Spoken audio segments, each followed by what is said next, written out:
Hello friend, नमस्ते प्रणाम। मैं आपकी सिस्टर रेखा उपाध्याय, मेरे चैनल में आपका स्वागत है। फ्रेंड देखिए, मैं एक नाच गीत लेकर आई हूँ ठंडी पे। आदमी जब ठंडी में देखिए अपनी बीवी को छोड़ परदेश जाता है, बीवी देखिए क्या कर रही है। आप लोग इसको फुल वॉच करके सुनिए। अब तो ठंडी कम होगी, फिर भी ठंडी बनाए गीत, हम खुद बनाए अपना गीत। आप लोग फुल वॉच करके सुनिएगा, वीडियो में बड़ा आनंद आएगा। अगर आप लोग मेरे चैनल पर नए, सब्सक्राइब कर लीजिएगा, कमेंट कीजिए, लाइक कीजिएगा, वीडियो को फुल वॉच कीजिएगा। आप लोग कहाँ दे रहे कमेंट बॉक्स जरूर अपनी राय बताइएगा।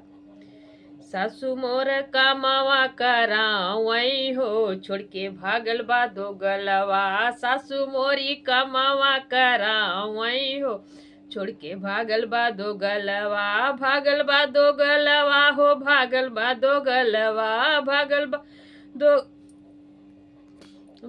बा दो गलवा हो, भागल बा दो गलवा। सासू मोरी कमावा करावई हो, छोड़ के भागल बा दो गलवा। सासू मोरी कमावा करावई हो, छोड़ के भागल बा दो गलवा।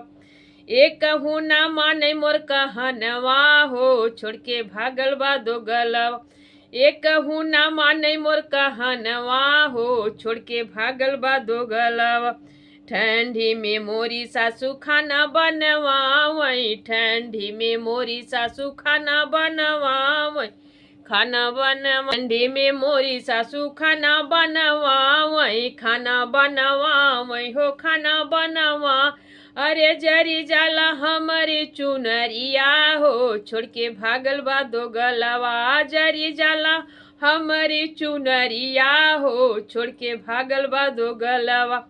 एक कहूँ ना माने मोर कहनवा हो, छोड़ के भागल बा दो गलवा। एक कहूँ ना माने मोर कहनवा हो, छोड़ के भागल बा दो गला। ठंडी में मोरी जेठनी बर्तन मजवावई, ठंडी में मोरी जेठनी बर्तन मजवावई। बर्तन ठंडी में मोरी जेठनी बर्तन मजवावई, बर्तन मजवावई हो, बर्तन मजवाव। अरे थरे थरे कापेला बदनिया हो, छोड़ के भागल बा दो गलवा। थरे थरे कापे मोर बदनिया हो, छोड़ के भागल बा दो गलवा।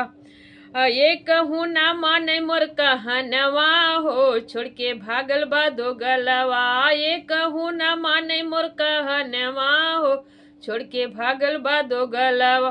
ठंडी में मोरी ननदी ठंडी में मोरी ननदी कपड़ा धोवावई, ठंडी में मोरी ननदी कपड़ा धोवावई, कपड़ा धोवा।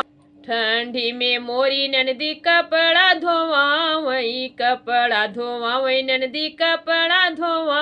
अरे भीगी जाली हमारी चुनरिया हो, छोड़ के भागल बा दो गलवा। भीगी जाली हमारी चुनरिया हो, छोड़ के भागल बा दो गलवा। ठंडी में कापे मोरे थर थर बदनिया हो, छोड़ के भागल बा दो गलवा। ठंडी में कापेला मोर थरे थर बदनिया हो, छोड़ के भागल बा दो गलवा।